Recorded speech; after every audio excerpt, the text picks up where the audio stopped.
1948 সালে ইসরায়েল যখন তাদের স্বাধীনতা ঘোষণা করে তখন কয়েক লাখ প্যালেস্তাইনবাসীর ওপর নেমে আসে ভয়ানক দুর্যোগ। এই লাখ লাখ দুর্ভাগাদের একজন ছিলেন ফারহা, যে কিনা এক বদ্ধ ঘরের ভেতর থেকে দেখে বেড়ায় বাইরের পৃথিবীর নির্মম সব চিত্র। হ্যালো বন্ধুরা, আপনারা দেখছেন ভয়েস অব ইফতি। আজ শুরু করছি 2021 সালে মুক্তিপ্রাপ্ত সত্য ঘটনা অবলম্বনে নির্মিত যৌথ প্রযোজনা সিনেমা ফারহার গল্প, যেখানে উঠে এসছে এক কিশোরীর সাথে ঘটে যাওয়া যুদ্ধের কিছু নির্মম ইতিহাস। সিনেমার শুরুতে আমরা দেখতে পাই ঝর্ণার সামনে দাঁড়িয়ে কিছু কিশোরী গান গাইছে এবং আনন্দ করছে। তাদের মাঝেই ফারহা নামের আরেক মেয়ে মনোযোগ দিয়ে বই পড়ছে। হাসি ঠাট্টা শেষ করে সবাই যখন চলে আসে তখন ফারহাও তাদের সাথে ফিরে আসে, আর আসার সময় সে গাছ থেকে কিছু ফল নিয়ে নেয়। এর পরের দৃশ্য আমরা দেখতে পাই 1948 সালের প্যালেস্তাইনকে, যেখানে মানুষেরা সহজ সরল জীবনযাপন করত। সেখানে এক মাদ্রাসায় আমরা দেখতে পাই ফারহা এবং তার ঝর্ণার পাশে থাকা সঙ্গীরা এক হুজুরের কাছ থেকে কোরআন শরীফ পাঠ শিখছে। আমরা দেখি যে শান্তশিষ্ট পরিবেশের মধ্যে পাঠদান চালিয়ে আসছেন হুজুর। পাঠদানের মাঝখানেই হুজুর সবাইকে তাড়াতাড়ি ছেড়ে দেওয়ার কথা বলেন, কারণ এই মেয়েদের দলের একজনের আগামীকাল মেহেদি রাতের অনুষ্ঠান। তিনি সবার জন্য দোয়া করেন এবং বলেন যে এই দলের সবার বিয়ে তিনি যেন খুব দ্রুত দিতে পারেন। সবাই এই কথা শুনে লজ্জা পেলে ফারহা হুট করে বলে বসে যে হুজুর এসব দোয়া না করে যেন এমন একটা দোয়া করেন যাতে এই গ্রামে ছেলেদের মতো মেয়েদের জন্য একটি স্কুল হয়। এই কথা শোনার পর হুজুর কোনো কথা না বলার সিদ্ধান্ত নেন।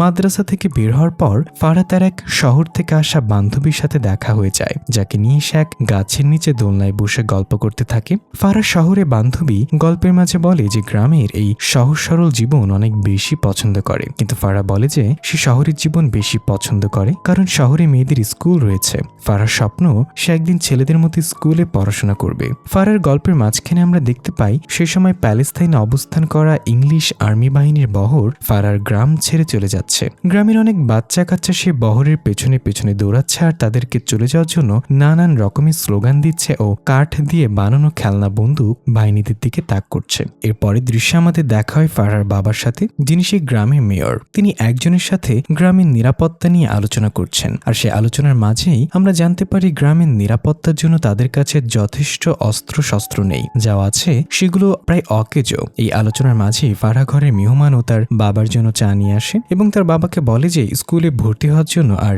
1 সপ্তাহ বাকি আছে। ফারহার বাবা তখন ফারহাকে এইসব নিয়ে কথা বলতে মানা করে এবং ঘরে মেহমানকে চা দিতে বলে। ফারহার বাবা ফারহাকে স্কুলে পড়াতে চান না, কারণ তাদের গ্রামের নিয়ম হচ্ছে মেয়েরা শুধুমাত্র মাদ্রাসায় পড়ালেখা করবে, স্কুলে নয়। গ্রামের মেয়র হয়ে তিনি তার মেয়ের জন্য এই নিয়ম ভাঙতে পারেন না বলেই ফারহার এমন আবদার তিনি রাখতে পারছেন না। তবে বাড়িতে আসা মেহমান ফারহার বাবাকে বোঝায় যে ফারহা যদি লেখাপড়া করতে চায় তাহলে তাকে লেখাপড়া করতে দেওয়া উচিত। তিনি এটাও বলেন যে শহর থেকে নিয়ে আসা পত্রিকার ভিতরে স্কুলের রেজিস্ট্রেশন পেপার রাখা আছে। ফারহার বাবা যদি চান তাহলে ফারহা শহরে তাদের সাথে থেকে লেখাপড়া চালিয়ে যেতে পারে। ফারহার বাবা এই বিষয়টা ভেবে দেখবেন বলে প্রতিশ্রুতি দেন এবং তার মেহমানকে সসম্মানে বিদায় জানান। ফারহার বাবা এই বিষয়টি নিয়ে গ্রামের হুজুরের সাথে কথা বলেন, কিন্তু হুজুর বলেন যে মেয়েদের কোরআন শরীফ পড়তে জানা ছাড়া আর কোনো শিক্ষার প্রয়োজন নেই। এর পরের দৃশ্যে আমরা ফারহার সে বান্ধবীর বাড়িতে চলে যাই, যেখানে তার মেহেদি উৎসব নাচ গানের সাথে পালিত হচ্ছে। সেখান থেকে ফিরে আসার সময়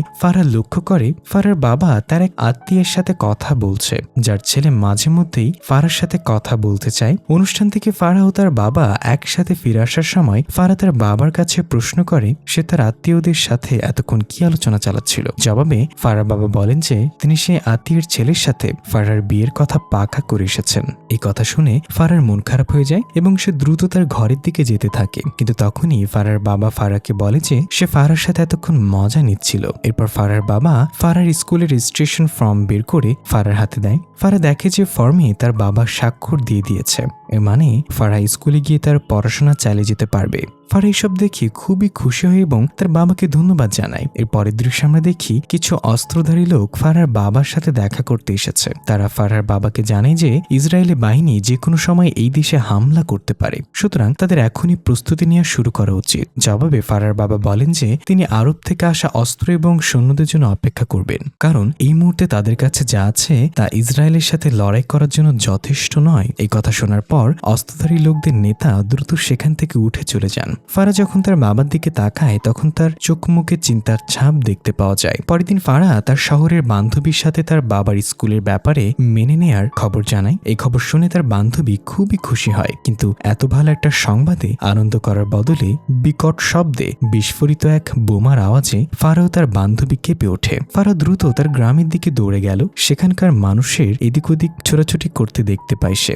ফারা তার বাবাকেও সেই ছোটাছুটির মাঝে খুঁজে পায়। ফারার বাবা তার শহুরে বান্ধবীর বাবাকে বলে, উত্তর দিকের রাস্তা বাদে বাকি সবগুলো রাস্তায় ইসরায়েলি বাহিনী বন্ধ করে দিয়েছে, সুতরাং যত দ্রুত সম্ভব উত্তরের রাস্তা বন্ধ হওয়ার আগেই যেন সে তার পরিবার নিয়ে এখান থেকে চলে যায়। ফারার বাবা তাকে ফারহাকেও সাথে নিয়ে যেতে বলে, কিন্তু শেষ পর্যন্ত ফারহা তার বাবার সাথে থেকে যাওয়ার সিদ্ধান্ত নেয়। এদিকে ঘন ঘন গুলির শব্দ এবং বিস্ফোরণের শব্দে পুরো এলাকা কাঁপতে শুরু করে। ফারার বাবা একটি বন্দুক নিয়ে বের হয়ে যাওয়ার সময় কিছু সময়ের জন্য থামেন এবং তারপর তার মেয়েকে বাড়ির গুদাম ঘরে রেখে দিয়ে বাইরে থেকে দরজা বন্ধ করে দেন। ফারা তার বাবার সাথে যেতে চাইলেও ফারহার বাবা তাকে প্রতিশ্রুতি দেয় যে সে দ্রুত তার জন্য ফিরে আসবে। এই প্রতিশ্রুতি দিয়ে ফারহার বাবা ফারাকে সেই গুদাম ঘরে রেখে চলে যায়। এদিকে বন্ধ ঘরে বসে থেকে যুদ্ধের নির্মম শব্দ সহ্য করতে হয় ফারাকে। রাত ঘনিয়ে এলে সে ঘরের ভেতরে রাখা একটা হারিকেন জ্বালিয়ে ঘরের ভেতর রাত্রি যাপন করে। এভাবেই ফারার প্রথম দিন যায়। পরের দিন ফারার দিন শুরু হয় শুকনো জলপাই এবং পনিরের পানি খেয়ে। শান্ত দিন খুব দ্রুতই অশান্ত হয়ে পড়ে এবং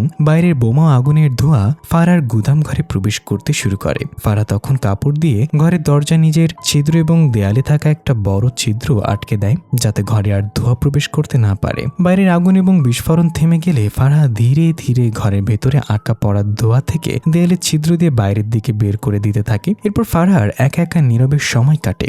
রাতের বেলা ফারহা গুদাম ঘরে সংরক্ষণ করে রাখা খাবারগুলো একসাথে করে, যেগুলো দীর্ঘদিন খাওয়া যেতে পারে। এরপর ফারহা ঘুমাতে চলে যায়। তবে ঘুমাতে যাওয়ার কিছুক্ষণ পরেই ফারহা বুঝতে পারে যে বাইরে বৃষ্টি হচ্ছে। 2 দিন ঠিকমতো পানি না খাওয়া ফারহা দেয়ালের ছিদ্র দিয়ে হাত বাইরে নিয়ে পানি খাওয়ার চেষ্টা করে। পরবর্তীতে একটা ছোট পাত্র খুঁজে বের করে, সেটা দিয়ে পানি খায় ফারহা। ধীরে ধীরে সকাল হয় আর গুদাম ঘরে ফারহার তৃতীয় দিন শুরু হয়ে যায়। 3টা দিন একটা ঘরে বন্ধ থাকার পর ফারহার টয়লেটে যাওয়ার প্রয়োজন হয়, কিন্তু সে বাইরে বের হতে না পারায় গুদাম ঘরে তাকেই এই কাজ সারতে হয়। এদিকে গুদাম ঘরে থাকা শুকনো খাবারও ধীরে ধীরে শেষ হয়ে আসতে থাকে। রাতের বেলা হারিকেন ধরাতে গিয়ে ফারহা বুঝতে পারে হারিকেনের তেল ইতোমধ্যেই শেষ হয়ে গেছে। তাই ঘরের ভেতর থাকা কিছু শুকনো খড়কুটো জড়ো করে সেটাতে আগুন ধরায় ফারহা। কিন্তু এভাবে বেশি দিন থাকা যে সম্ভব নয় তা ফারহা তখন বুঝে ফেলে। সে তার সর্বশক্তি দিয়ে দরজা খোলার চেষ্টা করে, কিন্তু শেষ পর্যন্ত সে দরজা খুলতে ব্যর্থ হয়। রাতের অন্ধকার, বন্দি জীবন আর অসহায় পরিস্থিতি থেকে নিজেকে দূরে রাখতে হয়। ফারহা তার রাত কাটায় একা একা গান গেয়ে। ফারহার 4র্থ দিন শুরু হয় তার গুদাম ঘরের বাইরে এক নারীর কান্নার শব্দে। সে দরজার নিচ দিয়ে দেখতে পায় একটি ছোট্ট পরিবার তার বাসায় আশ্রয় নিয়েছে। এই পরিবারের একজন নারী সদস্য গর্ভবতী, যিনি প্রসব বেদনায় কান্না করছেন। তার স্বামী স্ত্রীকে উঠানে বসালে তার স্ত্রী প্রসব বেদনা সহ্য করে। ফারহাদের ঘরের উঠানে একটি ছেলে সন্তান প্রসব করে। সন্তানের কানে আজান দেওয়ার দৃশ্য ফারহা তার গুদাম ঘরের দরজা দিয়েই দেখে। সন্তান স্ত্রীকে নিয়ে সেই লোক যখন ঘরে প্রবেশ করতে যায় তখন ফারহা সে ব্যক্তিকে ডাক দিতে শুরু করে। ওই লোক গুদাম ঘরের সামনে আসলে ফারহা তার অবস্থার কথা তাকে খুলে বলে এবং গুদাম ঘরের দরজা খুলে দিতে বলে। কিন্তু দরজা খোলার আগেই সেখানে ইসরায়েলি বাহিনী চলে আসে, যার ফলে সে লোক দরজা না খুলে ফারহাকে বাঁচানোর সিদ্ধান্ত নেয় এবং নিজের পরিবারকেও লুকিয়ে থাকতে বলেন। এর কিছুক্ষণ পর ঘটনাস্থলে কিছু ইসরায়েলি বাহিনী সদস্য এবং মুখোশধারী একজন স্থানীয় ব্যক্তি উপস্থিত হন। বাহিনীর একজন অফিসার সেই ব্যক্তিকে যখন প্রশ্ন করে যে সে কোথায় অস্ত্র লুকিয়ে রেখেছে, তখন সে ব্যক্তি বলে যে সে গ্রামের লোক নয়, সে অন্য গ্রাম থেকে এখানে এসেছে এবং এখান থেকে কিছুক্ষণের মধ্যেই চলে যাবে। কিন্তু সে অফিসার উঠোনে তাজা রক্ত দেখতে পায় এবং বাহিনীর অন্য সদস্যদের পুরো বাড়িতে তল্লাশি চালাতে বলে। তল্লাশি চালানোর পর সদ্য জন্ম নেওয়া বাচ্চা সহ ওই লোকের পুরো পরিবারকে খুঁজে বের করে। তাদের বাইরে নিয়ে আসে ইসরায়েলি বাহিনীর সদস্যরা। অফিসার তাদের বারবার প্রশ্ন করতে থাকে যে তারা কোথায় অস্ত্র লুকিয়ে রেখেছে। সে সময় মুখোশধারী ব্যক্তি অফিসারকে বোঝানোর চেষ্টা করেন যে এরা এই গ্রামের লোক নয় আর এরা কেউ যোদ্ধা নন। পরিবারের কাছে থাকা কাগজপত্র অফিসারের কাছে দেওয়ার পরেও তিনি বারবার সবাইকে অস্ত্রের সন্ধান দিতে বলেন। অস্ত্রের ব্যাপারে কোনো কিছু না জানায় ওই অফিসার পুরো পরিবার পরিবারকে গুলি করে মারার আদেশ দেন। মুখোশধারী ব্যক্তি তাদের বারবার অনুরোধ করার পরেও ব্রাশ ফায়ারে পুরো পরিবারের প্রাণ কেড়ে নেয় ইসরায়েলি বাহিনীরা। এই পুরো দৃশ্য ফারাহ তার গুদাম ঘরের দরজার ছিদ্র দিয়ে দেখে এবং স্তব্ধ হয়ে যায়। মুখোশধারী ব্যক্তি এই দৃশ্য দেখে বমি করে দেয়, আর বমি করার সময় সে তার মুখোশ খুলে ফেললে আমরা দেখতে পাই ইনি সেই ব্যক্তি যিনি ফারাহকে স্কুলে পাঠানোর জন্য ফারাহর বাবাকে রাজি করিয়েছিলেন। নির্মম এই ঘটনা এখানে শেষ হয়ে যাবে ভাবা ফারাহ কিছুক্ষণ পরে সদ্য জন্ম নেওয়া সেই বাচ্চার কান্না শুনতে পায়।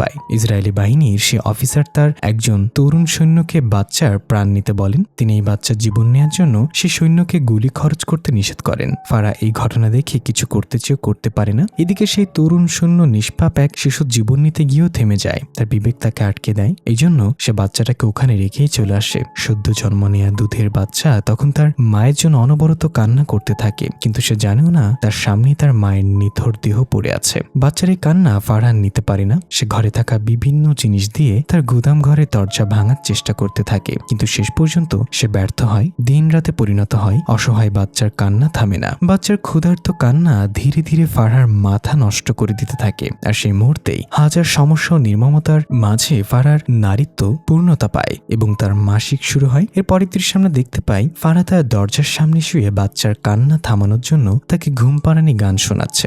রাতের ঠান্ডায় বাচ্চার কান্না ধীরে ধীরে বন্ধ হয়ে যায়, যা সকাল হওয়ার পরেও আর শোনা যায় না। এর মানে বুঝতে ফারহার বেশিক্ষণ সময় লাগে না। মৃতদের মতো নিথর অবস্থায় ফারহাহ গুদাম ঘরে শুয়ে থাকে সকালবেলাতেও। আর তখনই ফারহার নজর আটকায় একটা ছিঁড়ে যাওয়া ডালের বস্তায়। ফারহাহ দেখতে পায় ডালের বস্তার ভেতরে সাদা কাপড়ে মোড়ানো কিছু বস্তু রয়েছে। ফারহাহ যখন সেগুলোর মধ্যে থেকে একটা তুলে নেয় আর সাদা কাপড় খুলে ফেলে, দেখে যে এর ভেতরে একটা পুরনো বন্দুক লুকিয়ে রাখা আছে। ফারহাহ সে বন্দুক তার দরজার দিকে তাক করে গুলি চালায়, কিন্তু গুলি চালানোর পরেও কিছু না হলেও ফারহাহ বুঝতে পারে যে বন্দুকে গুলি নেই। সে আরেকটি সাদা কাপড়ের প্যাকেট খুলে দেখে যে সেখানে গুলি রাখা আছে। ফারহাহ সেগুলো বন্দুকে ভরে দরজার দিকে একের পর এক গুলি চালাতে থাকে। আর কিছুক্ষণ পর সে দরজা খুলে বের হয়ে আসে। প্রায় সপ্তাহের মতো একটা ঘরে বন্দি থাকার পর ফারহাহ যখন বের হয়ে আসে, সে হতবাক হয়ে যায়। তার শান্তিপ্রিয় গ্রাম ধ্বংস হয়ে গেছে। চারিদিকে যুদ্ধের ছাপ, মানুষের খবর নেই। উঠানে পড়ে থাকা সদ্য জন্ম নেওয়া সেই বাচ্চার উপর মাছি উড়ে বেড়াচ্ছে। ফারহাহ উদ্দেশ্যহীনের মতো হাঁটতে হাঁটতে তার পছন্দের সেই ঝর্ণার কাছে চলে যায়। আজও সেই ঝর্ণার পানি আগের মতো বইলেও সেই প্রাণ, সে আনন্দ আজ এখানে নেই। ফারহাহ চিন্তা জুড়ে শুধু বেঁচে থাকার তাগিদ। এর পরের দৃশ্যে আমরা দেখতে পাই ফারহাহ সেই গাছের নিচে থাকা দোলনায় বসে একা একা ফল খাচ্ছে। আজ তার পাশে তার বান্ধবী নেই। সে কোথায় আছে তার খবর জানা নেই। শুধু আছে তার বান্ধবী ফরিদার দেয়া একটা বইয়ের পৃষ্ঠা, যেখানে তার হাতে লেখা কিছু কথা রয়ে গেছে। হয়তো ফারহার কাছে শেষ সম্বল বা শেষ স্মৃতি হিসেবে এটাই অবশিষ্ট রয়েছে। এরপর উদাস মনে সব ধরনের ভয় এবং চিন্তাকে একপাশে ফেলে রেখে ফারহাহ অজানার উদ্দেশ্যে হাঁটতে শুরু করে। তো কেমন লাগলো আমাদের আজকের আয়োজন? কমেন্ট করে অবশ্যই আপনার মতামত জানাতে ভুলবেন না। দেখা হবে কোন একটি ভিডিওতে। সেই সাথে সবাই ভালো থাকবেন, সুস্থ থাকবেন। আল্লাহ হাফেজ।